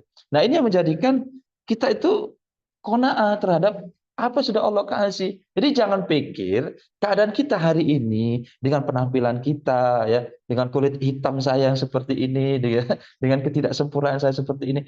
Allah memang pengen kasih saya itu ya udah keadaannya gini aja kok gitu. Maka kita syukuri apa yang ada dalam dalam diri kita. Salah satu tanda qanaah itu adalah bersyukur sebenarnya. Bersyukur dengan apa yang Allah udah kasih itu qanaah. Bener lah. Jangan pernah kita teman-teman ngerasa kayaknya gue tuh nggak sempurna deh. Kayaknya hidung gue tuh kurang mancung kayak Mas Bayu gitu. Hidung saya kan pesek kan gitu kan. Mungkin kalau saya mancung kayak Mas Bayu, mungkin saya lebih ganteng dari Mas Bayu kan misalkan gitu. Jadi gitu. Jadi kalau saya nggak qanaah, saya nggak nerima itu, nggak mensyukuri apa yang Allah kasih itu, ya hidup saya itu berat. Nggak pernah ada rasa senangnya, nggak pernah ada rasa cukupnya karena ukuran standar kita itu orang lain. Yang dimana orang lain itu Allah kasih juga dengan cobaan yang lain gitu. Kita ngerasa dengan kesempurnaan misalkan, dengan Mas Bayu yang ganteng, saya enggak itu selalu standarisasi saya Mas Bayu gitu kan. Ya saya sampai kapanpun nggak akan bisa menandingi kegantengan Mas Bayu kan gitu. Contoh gitu. Maka saya sampai mati pun gitu ya nggak akan bisa kecuali saya operasi plastik dan itu pun standarnya juga bukan Mas Bayu misalkan saya operasi plastik yang lebih ganteng akibat operasi plastik gitu loh. Kan gitu. Maka kita nggak akan pernah puas, teman-teman. Benar, kita nggak akan pernah puas. Gitu. Jadi standarisasi kita, Al-Quran Nabil Qalil, udah syukurin aja apa yang ada dalam diri kita. Misalkan teman-teman ada yang pendek, ya, ada yang ketinggian, itu problem juga. Hidungnya pengen, ternyata ternyata huruf tak. Nyinggung saya nih kayaknya, tersinggung saya nih. Gitu ya. Jadi tetap syukur teman-teman. Syukur dengan apa yang udah Allah kasih, itu salah satu tanda kita tuh qanaah terhadap yang sudah Allah kasih terhadap kita sebagai seorang hambanya. Gitu. Karena memang setiap manusia itu teman-teman, fisiknya boleh ganteng, fisiknya boleh cantik, gitu ya. Tapi cobaannya, ya, cobaannya mungkin juga beragam. Dengan kecantikan dia itu bisa jadi ujian buat dia. Ya, dengan ketidakcantikan, ketidakgantengan dia mungkin juga itu ujian bagi dia. Gitu. Maka ganteng, jelek, itu cantik, jelek, itu semuanya ujian. Tergantung kita punya rasa qanaah enggak terhadap Allah Subhanahu wa taala. Salah satu ciri-ciri orang bertakwa pada Allah Subhanahu wa taala adalah qanaah, menerima dengan apa yang sudah Allah kasih. Gitu. Ya Allah, masalah aku tuh berat banget. Kok teman-teman tuh kayaknya nggak seberat aku. Yakin lah teman-teman. Teman yang lain juga itu berat cobaannya. Gitu. Teman-teman yang lain juga berat coba. Maka al-qana' bil qalil kata Imam Ali. Nah, berikutnya adalah al-istidadul yaumil rahil. Al-istidadul yaumil rahil itu orang yang senantiasa mempersiapkan diri untuk kehidupan selanjutnya. Karena kita sebagai seorang muslim itu kan kita meyakini kita itu punya kehidupan berikutnya. Bukan hanya di sini kehidupan kita, tapi nanti kita punya kehidupan yang lain, yaitu kehidupan akhirat. Maka orang yang cerdas, orang yang senantiasa mempersiapkan bekal kematiannya untuk kehidupan dia selanjutnya. Gitu. Oke, jadikan umur yang Allah kasih ini, yang sampai detik ini Allah kasih dalam sama diri kita itu, jadikan umur kita itu untuk meraih, ya, mengumpulkan bekal untuk kehidupan kita selanjutnya. Apakah hari ini kita ngerasa umur kita itu hambar, umur kita itu udah dipakai, nggak berguna, gitu. Maka di bulan Ramadan ini teman-teman, jadikan pola pikir kita atau tolak ukur kita itu adalah akhirat. Tolak ukur kita itu adalah aku pengen kehidupan kita selanjutnya itu di yaumil kiamat itu enak. Gitu. Jangan sampai kita berpikir segala sesuatu yang di dunia ini justru melalaikan kita. Apalagi di sini kayaknya rata-rata anak muda semua ya. Anak muda semua, kan kata Rasulullah SAW itu ada 7 golongan yang dimaksudkan surga oleh Allah Subhanahu Wa Taala, dan itu akan mendapatkan naungan nanti di yaumil qiyamah. Ya. Dan ketiga dari 7 itu Rasul memention anak-anak muda. Ya. Yang terpaut pada masjid, yang meninggalkan zina, gitu ya. Itu anak-anak muda. Dan jadikan umur kita yang saat ini umur kita itu masih muda untuk mencari bekal kehidupan kita di akhirat nanti. Dan itu momennya itu di bulan Ramadan ini, bukan di momen yang lain. Gitu. Jadi mungkin sedikit tambahan ya. Kalau itu tadi kita titik balik, kita balik lagi nih, cari ilmu. Yuk kita harus mulai sabar lagi yuk, gitu. Yuk kita harus mulai kembali sama Allah. Kita harus mulai kembali lagi menjadi orang yang takwa yuk, menurut versi para ulama, terkhusus Imam Ali misalkan, katakan seperti itu. Tapi teman-teman, gini, bulan Ramadan ini, ya, bulan Ramadan ini, kalau teman-teman perhatikan, bulan Ramadan itu kan eh, terdiri dari berapa huruf ya? 5 ya, 5 huruf ya. Ra, mim, dot, alif, sama nun, gitu ya. Jadi 5 huruf ini, itu Masya Allah, 5 huruf ini menggambarkan dari bagian bagian yang luar biasa. Jadi nggak sembarangan. Kalau dari definisi bahasa itu kan romdo, romdo itu membakar, ya membakar semua dosa-dosa kita itu di bulan Ramadan. Tapi ini luar biasa. Misalkan huruf ra. Ra itu dari kata Ramadan itu adalah rahmat. Rahmat yang Allah berikan sama kita. Itu di huruf ra itu. Rahmat. Rahmat itu sama. Bagaimana Allah tidak kasih rahmat?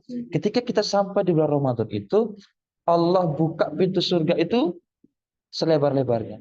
Dan Allah itu tutup pintu neraka itu dengan serapat. Dan setan-setan, dedengkotnya itu dibelenggu. Kalau yang kecil-kecil masih. Kita ngerasain, Ustaz, kan setan itu dibelenggu bulan puasa kok banyak orang nggak puasa gitu. Jadi saya juga pernah nyari gitu ya. Ternyata kata para ulama, yang dibelenggu itu adalah dedengkot-dedengkotnya. Keroco-keroconya itu masih, apalagi dari kalangan manusia gitu kata para ulama. Jadi masih teman-teman. Itu tetap setan juga. Tapi Allah kasih rahmat kita di bulan Ramadan, itu pintu surga dibuka selebarnya, pintu neraka itu ditutup serapat-rapatnya. Jadi bulan Ramadan ini sebagai apa ya? Sebagai panen rahmat kita. Kita panen rahmat di bulan Ramadan. Jadi alangkah celakanya, benar dikatakan oleh Nabi SAW. Alangkah celakanya orang yang sampai bulan Ramadan tapi justru dosa-dosanya tidak diampuni oleh Allah Subhanahu Wa Taala. Itu apa? Ya. Lalu berikutnya mim ya. Mim Ramadan. Mim itu dari kata maghfirah. Dari kata maghfirah.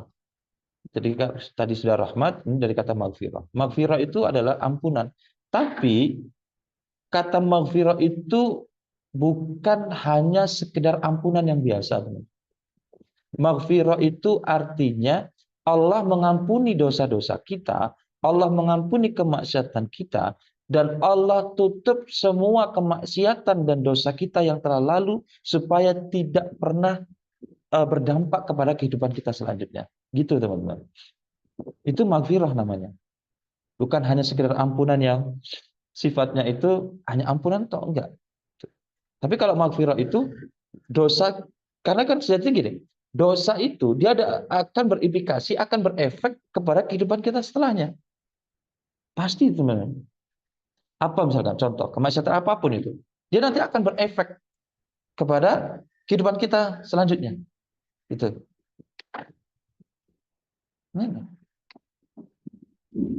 Nah, ketika seseorang itu dikasih maghfirahnya ya oleh Allah Subhanahu wa taala, maka dosa-dosa dia, maksiat dia itu udah ditutup sama Allah, tutup dan dia diampuni oleh Allah Subhanahu wa taala dengan sebenar-benarnya ampunan. Gitu. Itu maghfirah. Dan yang berikutnya adalah hampir jam 7 nih ya. Yang berikutnya adalah kata dot. Dot itu dari kata domana. Domana itu artinya itu jaminan. Jaminan dari Allah Subhanahu wa taala. Jaminan apa itu? Jaminan surga Ar-Rayyan. Jadi seseorang yang berpuasa di bulan Ramadan itu dipersiapkan satu surga, yaitu surga Ar-Rayyan. Yang mana surga itu dikhususkan untuk orang-orang berpuasa. Dalam satu riwayat ini dikatakan, surga Ar-Rayyan itu minta sama Allah, ya Allah, di mana hambamu yang dulu gemar berpuasa di bulan Ramadan. Maka ketika mendengar hal tersebut, orang-orang yang berkumpul di sana mereka semua berdiri. Yang merasa berpuasa di bulan Ramadan, lalu pintu surga Ar-Rayyan itu dibuka dan orang berpuasa Ramadan itu mereka berbondong-bondong masuk ke dalam surga Ar-Rayyan. Dan setelah itu ditutup pintu surga Ar-Rayyan itu serapat-rapat. Dan itu menjadikan kita itu harusnya senang gitu loh. Kenapa? Di bulan Ramadan ini udahlah pahalanya itu nggak pernah diukur sama Allah berapa besarnya, ya. Lalu kita diberi surga yang khusus yaitu surga Ar-Rayyan, terkhusus hanya untuk orang yang berpuasa di bulan Ramadan.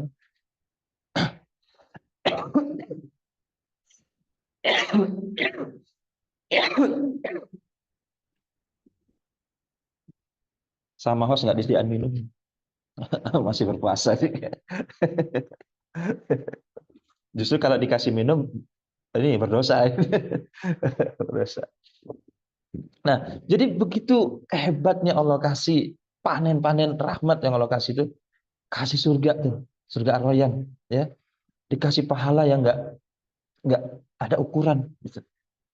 Jadi harus kita berbangga. Udah dijamin tuh sama Allah. Siapa yang berpuasa di bulan Ramadan udah tentu udah dijamin sama Allah satu surga tuh. Tentu dengan yang tadi Mas Bayu dikatakan di awal, diniatkan hanya untuk Allah, bukan untuk yang lain. Gitu. Bukan hanya untuk Allah. Nanti kalau saya puasa full di bulan Ramadan, saya akan dinikahi sama pacar saya. Wah, itu salah tuh niatnya gitu ya. Jadi kalau saya puasa full di bulan Ramadan, pacar saya janji akan nikahin saya setelah Lebaran gitu kan. Nah itu nggak boleh gitu ya. Nah itu udah dijamin sama Allah. Domana dari kata jaminan. Berikutnya adalah alif Ramadan, ada kata alifnya gitu. Alif itu dari kata aminah. Aminah itu maksudnya itu keamanan ya, keamanan. Jadi kalau kita punya dekengan itu gubernur, dekengan kita itu presiden, dekengan kita itu jenderal, ya, kita udah aman tuh, ya. Kita rasa kemana-mana aman. Tapi lebih aman lagi kalau dekengan kita itu pusat. Ya, dekengannya pusat, gitu ya, maksudnya. Dekengan itu langsung Allah Subhanahu Wa Taala. Tentu kita punya keamanan yang benar-benar aman. Udah bukan hanya aman di dunia, tapi aman di akhirat, gitu. Jadi kita udah dikasih keamanan dari Allah Subhanahu Wa Taala. Nah, berikutnya adalah nun. Nun itu dari kata nikmat gitu. Dari kata nikmat, nikmatnya itu banyak gitu. Nikmat, nikmatnya itu banyak. Bukan hanya satu nikmat gitu. Nikmat ibadah, nikmat ilmu, nikmat emosi, nikmat finansial itu hanya ada di bulan Ramadan, teman-teman. Nikmat ibadah, tadi saya katakan, puasa sunnah jadi pahala wajib, ya, amalan-amalan sunnah maksudnya menjadi pahala wajib. Lalu nikmat ilmu sama, ya, nikmat ilmu, belum lagi keberkahan di bulan Ramadan, ya. Jadi salah satu keberkahan di bulan Ramadan itu nikmatnya itu adalah misalkan antum pengen buka tuh, datang aja ke masjid, itu makanan itu pasti ada tuh. Kalau misalkan antum buka itu di tengah jalan, wah nggak punya uang nih untuk berbuka, datang aja ke masjid, pasti nanti akan dikasih makanan untuk berbuka puasa. Itu salah satunya tuh. Nggak tahu kalau di Palembang ya. Kalau di Jakarta tuh gitu ya. Kalau di Jakarta itu. Kalau di Jakarta itu gitu, misalkan kita mau buka tuh. Bahkan orang yang nggak anak rantau tuh ya itu ngomongin Mas Bayu kali ya, gitu ya. Ngomongin Mas Bayu gitu. Jadi gitu ya. Jadi rahmat yang Allah kasih, keberkahan yang Allah kasih bulan Ramadan itu gitu. Misalkan budget kita, aduh minim banget nih. Datang aja ke masjid tuh. Kalau mau buka pasti ada insya Allah makanan gitu.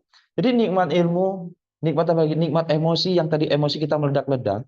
Begitu di bulan Ramadan, emosi kita tuh bisa diredam. Gitu. Nggak sampai meledak-meledak, teman-teman. Berburu takjil. Ya gitu. Bener Mas Bayu? Enggak ya. Bukan Mas Bayu ya, orang lain ya.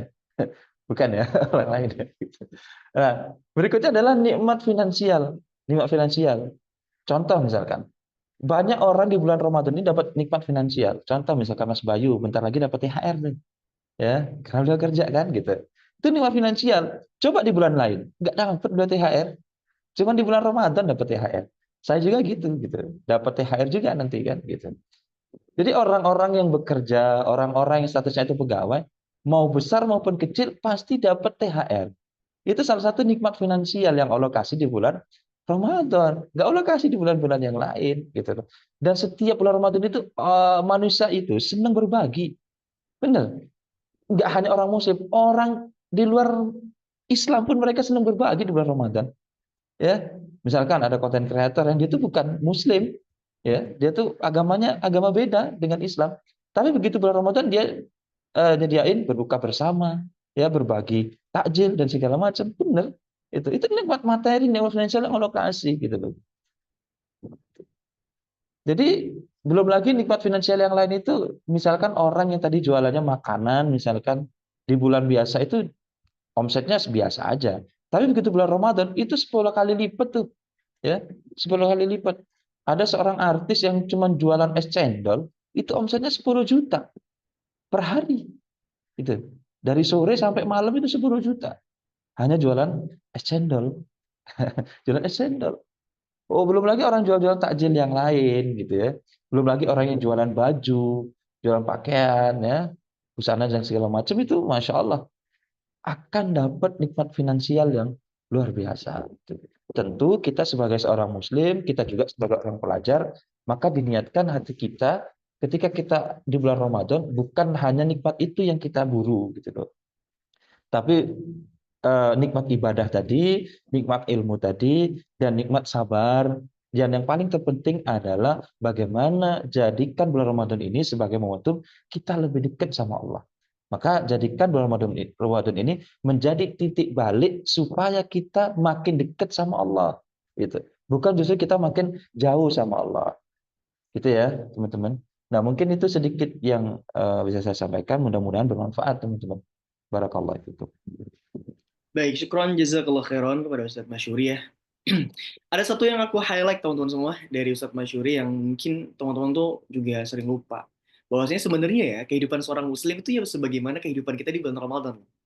Kita harus sabar, kita harus rajin baca Al-Quran, kita harus rajin ibadah, kita harus rajin untuk menuntut ilmu ya. Idealnya seorang muslim ya seperti pada bulan Ramadan gitu. Jadi kalau misalnya yang selain di bulan Ramadan nih nggak takut nih buat maksiat, tapi di bulan Ramadan banyak orang yang takut buat maksiat. Nah harusnya di luar bulan Ramadan pun itu harus sama kayak gitu sebenarnya.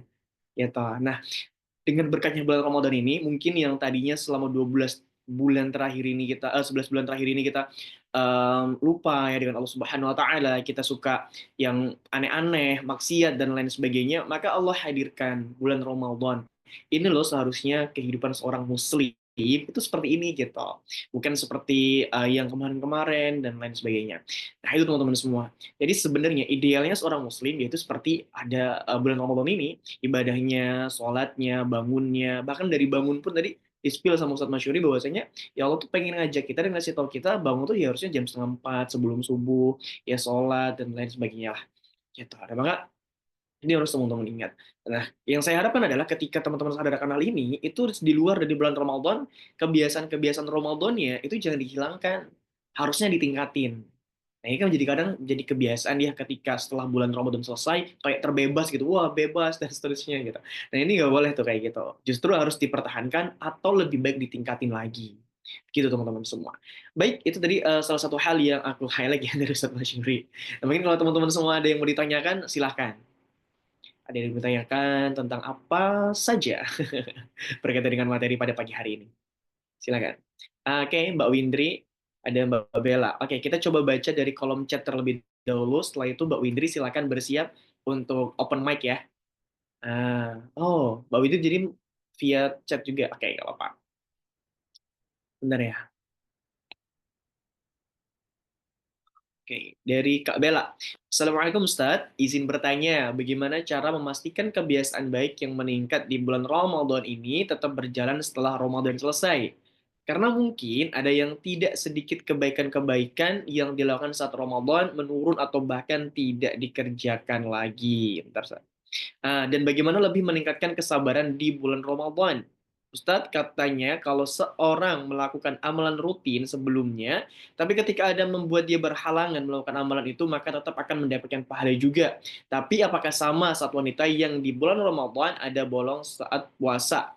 Apakah dia tetap mendapatkan pahala puasa disebabkan selalu merutinkan puasa di tahun-tahun sebelumnya atau tidak Ustadz? Baik, jadi ini satu pertanyaan dari satu orang, namun merangkap tiga pertanyaan Ustadz.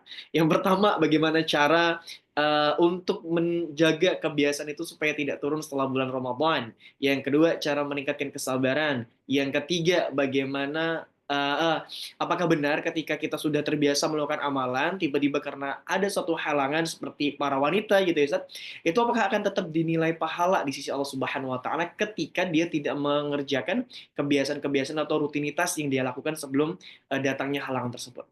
Oke, silakan Ustaz untuk dijawab satu persatu. Masya Allah, diborong semua ini. Ya, Borong. ya, diborong semua. Bismillahirrahmanirrahim. Yang pertama tadi, bagaimana supaya kita itu terus berkelanjutan ya. Jadi kebaikan-kebaikan yang ada di bulan Ramadan ini itu terus dilakukan setelah bulan bulan Ramadan. Jadi di bulan-bulan di luar Ramadan itu tetap kita ngelakuin itu. Gitu. Idealnya tuh memang gitu. Ya, idealnya kita tuh tetap ngelanjutin semua kebaikan-kebaikan. Kenapa? Karena kita udah dilatih, guys. Gitu. Kita udah dilatih gitu loh. Kita udah dilatih untuk sebulan penuh itu membiasakan itu gitu. Nah, untuk kita tetap ngelanjutin itu ya, itu tergantung dari mindset teman-teman sih. Ada yang beranggapan bulan Ramadan ini kayak penjara gitu. Iya. Jadi kayak penjara kan gitu.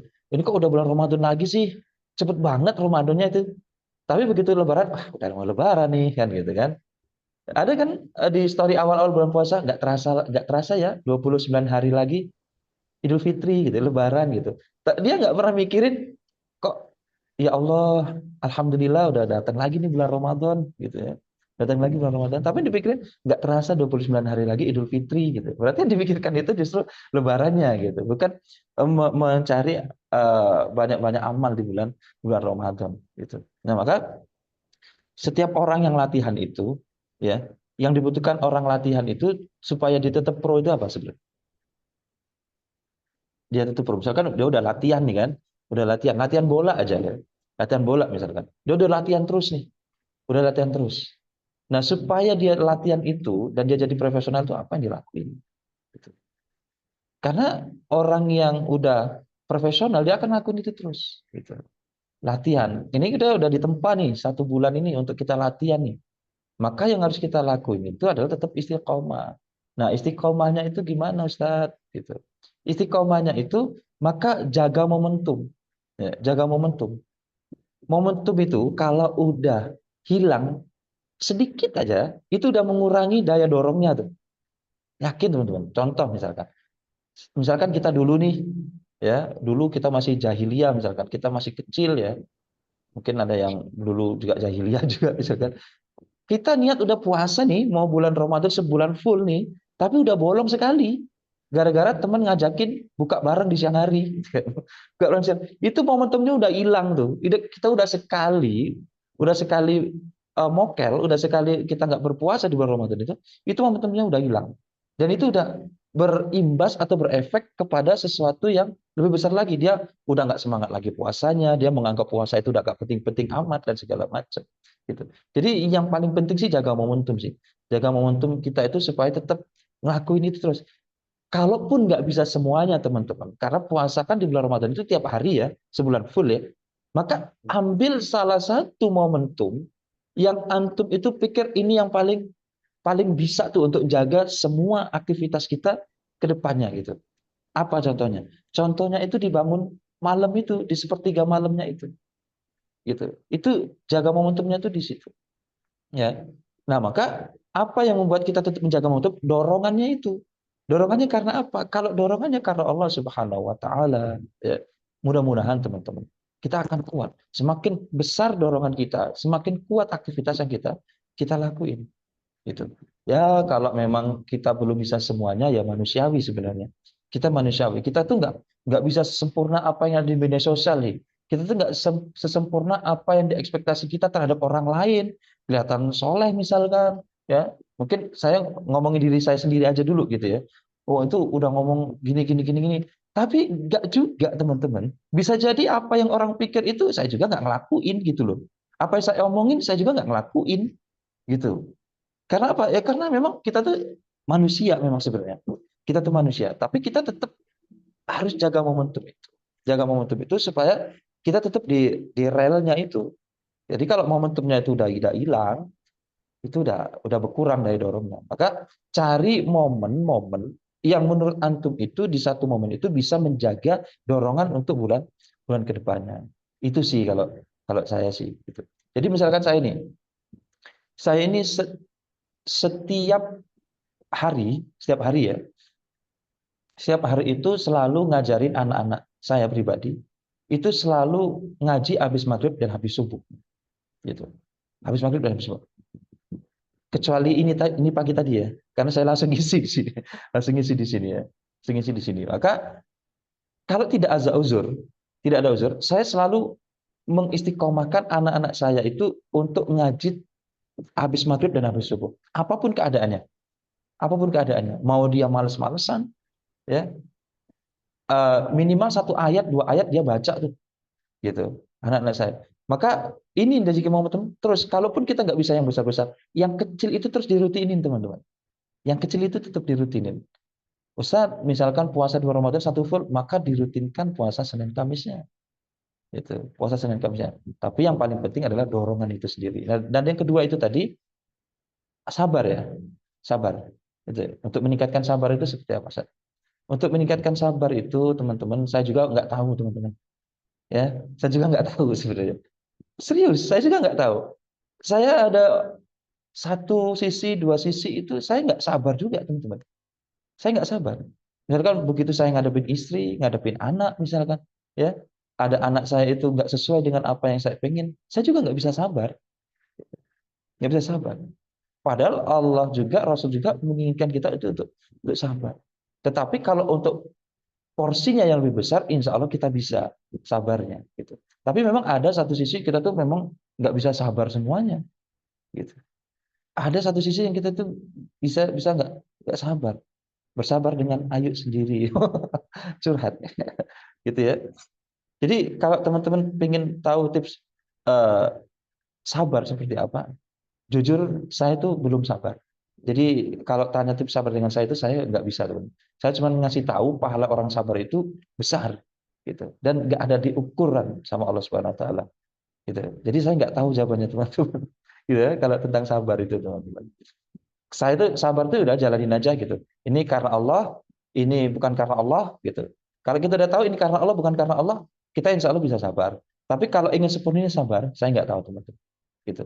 Karena sabar itu jalannya para nabi, dan kita bukan nabi, boy. Kan gitu. Kita bukan nabi, boy. Kita tetap, saya ada satu celahnya, satu dua itu nggak bisa sabar. Tapi untuk presentasi yang lebih besar, teman-teman harus ada ukurannya. Ada ukurannya. Oh, ini kalau ada orang ngatain kita nih, kita balas katain, berarti kita nggak sabar. Maka kalau ada orang ngatain, kita tahu, wah ini kodoknya Allah nih, kita harus sabar nih. Kalau kita ngatain juga berarti kita nggak sabar. Udah gitu aja sih. Kita harus tahu nih ilmunya nih. Ini memang dari Allah atau ini enggak dari Allah. Kalau kita udah tahu itu insya Allah kita clear. Bisa nentuin sabar atau enggak. Nah, sabar itu pilihan kita, gitu. Sabar itu kita yang nentuin. Mau kita sabar mau enggak. Misalkan ada orang mukul nih, kita mau pukul mau enggak, itu kita yang nentuin. Maka sabar kita itu kita yang nentuin, bukan orang lain. Gitu. Jadi kalau saya ngomong sampai busa-busa apapun tentang sabar, tips sabar seperti ini, kalau teman-teman sendiri, ya teman-teman sendiri udah nentuin nggak sabar, nggak akan bisa sabar. Kalau untuk sabar sepenuhnya, saya nggak tahu jawabannya, teman-teman. Gitu ya, gitu. Nah, berikutnya adalah apa tadi? Yang ketiga tadi apa ya? Tentang apakah ketika sebelum mendapatkan sebuah halangan nih wanita, dia udah Oh, rutin gitu ya. aktivitas berpahala tadi Ustadz, ketika datangnya Hmm. halangan tadi apakah tetap dihitung pahala atau tidak? Karena memang kan memang ada ini ya, Ustadz aja yang menjelaskan. Iya ya, gitu. Nah, jadi memang dalam eh, wanita itu ada manusia yang spesial ya. Ya, makhluk Allah yang sangat spesial gitu. Ada 1 sampai 7 hari gitu ya, diberikan rukhsah. Rukhsah itu keringanan. Ruksa itu keringanan dari Allah Subhanahu wa taala dalam satu sisi gitu. Nah, terkhusus untuk seorang wanita itu sisinya itu adalah ketika memang mereka itu terhalang untuk melakukan satu ibadah yang justru malah itu mungkin ibadah wajib dari sholat, puasa dan semacamnya. Nah, teman-teman, memang itu salah satu ruksa yang Allah berikan ketika bulan Ramadan itu kita nggak boleh berpuasa karena memang ada ruksa. Ya, memang spesial gitu. Jadi memang gini ya, saya itu meyakini salah satu makhluk Allah yang paling indah ciptaannya itu seorang perempuan, gitu, seorang wanita. Gitu. Dari segala sisinya wanita itu spesial. Benar, benar. Saya yakin dan saya meyakini itu. Gitu. Sangat-sangat spesial. Nabi Adam aja kalau nggak ada seorang wanita itu nggak lengkap hidupnya, kan gitu, nggak lengkap. Diberi surga yang itu, masya Allah, surga itu keindahan, kenikmatan luar biasa. Nggak ada wanita itu belum cukup. Gitu. Jadi saya meyakini wanita itu adalah salah satu pelengkap kenikmatan dan itu justru kenikmatan terbesar karena memang wanita itu spesial. Nah, balik lagi ke situ, nanti panjang. Nah, jadi gini, kalau diniatkan nanti ketika bulan Ramadan dia akan membayar itu, mengganti itu, mengkodok puasanya itu, puasa Ramadan yang ditinggalkan beberapa hari itu, dia akan tetap mendapatkan amalan di puasa puasa di bulan Ramadan, walaupun melakukannya itu tidak di bulan Ramadan, teman-teman. Gitu.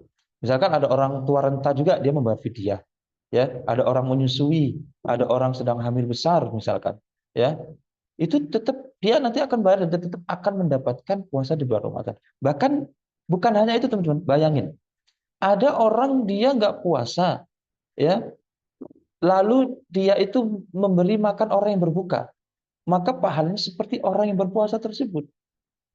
Kan gitu. Masya Allah. Apalagi orang yang memang terhalang untuk melakukan itu, lalu dia membayar itu, dia akan tetap mendapatkan pahala di bulan Ramadan. Gitu teman-teman. Mungkin itu sedikit jawaban. Baik. Itu teman-teman semua ya, 3 jawaban dari 3 pertanyaan yang disampaikan oleh Kak Bella. Mudah-mudahan menjawab pertanyaan-pertanyaan dari kakak ya, dan jangan lupa untuk diamalkan. Nah, kemudian pertanyaan yang kedua Ustadz, dari salah satu peserta juga, dari Kak Windri. Ustadz, apakah boleh kalau misalkan sholat syuruk itu di rumah, ya, sedangkan subuhnya juga di rumah? Apakah boleh atau tidak Ustadz? Ya, jadi gini loh, salat syuruk itu kan salat yang apa sebelum fajar itu terbit. Fajar itu terbit, dia hampir di tengah-tengahnya sebelumnya itu dia salat 2 rakaat dan pahalanya seperti pahala umrah. Nah, ketika di hadis saya memang kalau orang itu 3 orang misalkan di masjid, dia tidak beranjak dari situ, dia melafazkan zikir-zikir, lalu sampai syuruk dia melakukan 2 rakaat sholat syuruk, maka pahalanya seperti umroh gitu. Nah, sekarang jadi pertanyaan, apakah seorang wanita itu wajib sholat di masjid? Kan enggak. Ya. Seorang wanita itu enggak wajib sholat di masjid. Maka misalkan dia setelah subuh dia membacakan Al-Quran, dia tetap berzikir sama Allah, dia belum beranjak dari situ. Lalu setelah datang syuruk, lalu dia melaksanakan 2 rakaat salat syuruk, maka dia tetap berpahala di situ. Dia dapat pahalanya di situ. Nanti udah agak siangan dikit, nanti dia sholat tahajud. Tetap dapat, sholat tahajud, sholat duha, kok sholat tahajud. Nah, dia tetap dapat di situ. Ya, dia tetap dapat gitu. Nah, jadi konteksnya adalah ketika lelaki itu di masjid, dia di masjid gitu. Salat syuruknya itu di masjid gitu. Misalkan wanita, dia tidak beranjak dari ketika dia selesai salam sholat subuh lalu dilanjutkan dengan amalan-amalan lain, dia belum beranjak loh ya. Dia belum beranjak dari sajadahnya misalkan. Dia belum beranjak dari sajadahnya. Itu boleh teman-teman. Boleh. Tapi kalau dia udah masak, dia udah nyuci baju, udah nyuci piring, udah mandi, gitu, maka itu udah nggak dianjurin lagi, teman-teman. Gitu. Kita itu sedikit teman. Baik, itu ya Kak Windri, mudah-mudahan bisa menjawab dan insya Allah masih berpahala begitu. Nah, baik teman-teman semua, alhamdulillahirobbilalamin.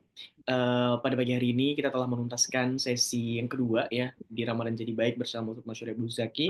Terima kasih banyak kepada teman-teman semua yang sudah menyimak awal hingga akhir ini ya, dan mudah-mudahan atas izin Allah Subhanahu wa taala itu memberikan kebaikan dan juga memberikan manfaat bagi teman-teman semua. Namun sebelum itu, sebelum kita tutup, mungkin Ustadz Masyuri ingin menyampaikan satu kata, 2 patah kata untuk kami, ya, agar Ramadan ini bisa lebih baik lagi. Tafadhol, Ustadz. Bismillah. Ya, alhamdulillah teman-teman semua. Kita pada pagi hari ini udah sama-sama ya, kita bareng-bareng untuk eh, sharing ya. Sebenarnya sharing bukan saya untuk mengajari, tapi kita sharing teman-teman bareng-bareng di sini. Dan ini jadiin bulan yang luar biasa di bulan Ramadan ini. Karena tadi saya katakan di awal menjadi pahala sunnah menjadi pahala wajib. Dan apalagi pahala wajib itu justru dilipat gandakan oleh Allah Subhanahu wa taala. Nah, maka di bulan Ramadan ini mudah-mudahan kita semua teman-teman itu menjadi alumni Ramadan-Ramadan sebelumnya yang lebih baik ya. Bukan hanya jadi alumni Ramadan yang udah gitu-gitu aja gitu. Kita udah berapa kali sih ngalamin Ramadan? Udah berapa kali sih kita ngalamin Ramadan? Apakah diri kita makin dekat sama Allah? Apakah diri kita itu udah biasa-biasa aja? Setelah Ramadan selesai udah biasa, nggak ada sesuatu yang dirasain yang lebih dahsyat gitu. Gitu.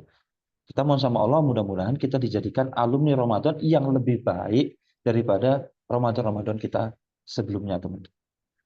Kita minta sama Allah di situ. Dan kita tetap harus eh, sadar bahwasanya kita itu punya Allah Subhanahu wa taala. Itu teman-teman. Kita selalu minta sama Allah supaya kita dijadikan alumni Ramadan yang lebih baik daripada Ramadan Ramadan sebelumnya. Mungkin itu sedikit. Assalamualaikum warahmatullahi wabarakatuh. Waalaikumsalam warahmatullahi wabarakatuh. syukron jazakallah khairan kepada Ustadz Masyuri yang telah memberikan materinya, sharingnya pada pagi hari ini kepada kita semua. Mudah-mudahan Ustadz beserta keluarga juga mendapatkan keberkahan, mendapatkan Amin. ampunan dan juga mendapatkan rahmat daripada Allah Subhanahu wa taala. Amin ya rabbal alamin. Baik teman-teman semua yang dirahmati oleh Allah Subhanahu wa taala, alhamdulillah pada pagi hari ini kita telah menuntaskan salah satu agenda kita dan mudah-mudahan ini juga meninggalkan kebaikan atas sisi Allah Subhanahu wa taala. Sebelum saya tutup juga, saya ingin memohon maaf ya kepada teman-teman semua apabila selama acara ini kami dari tim Hak Indonesia dan juga saya pribadi mewakili teman-teman dari Hak Indonesia juga memohon maaf kepada teman-teman semua dan mohon keridhoannya atas segala kesalahan-kesalahan, kelalaian ataupun hal-hal yang mungkin sedikit banyaknya menyinggung atau menyakiti hati teman-teman semua atau mungkin membuat teman-teman semua tidak nyaman. Mohon maaf yang sebesar-besarnya dan kami mohon keridhoannya. Terima kasih banyak. Sampai jumpa di agenda-agenda berikutnya. Sampai jumpa di pertemuan pekan depan ya, insya Allah di hari Sabtu masih ada Ramadan Jadi Baik. Namun khusus teman-teman akhwat ada High Girl Space di Senin malam Selasa nanti. Jangan lupa ikutan di sana juga ya, insya Allah juga akan membagikan hal-hal yang bermanfaat yang bisa menambah ketakwaan dan kualitas daripada diri teman-teman semua. Terima kasih banyak. Mari teman-teman kita tutup kajian kita, sharing kita pada pagi hari ini dengan istighfar 3 kali dan doa kafaratul majelis. Astagfirullah. Astagfirullahaladzim, astagfirullahaladzim, astagfirullahaladzim. Subhanakallahumma. Asyhadu an la ilaha illa anta astaghfiruka. Alhamdulillah rabbil alamin. Syukran jazakumullah khairan ya kepada teman-teman dari Ustaz Masyuri ya. Barakallahu fikum. Wassalamualaikum warahmatullahi wabarakatuh. Waalaikumsalam warahmatullahi wabarakatuh. Izin Mas Bayu ya. Assalamualaikum.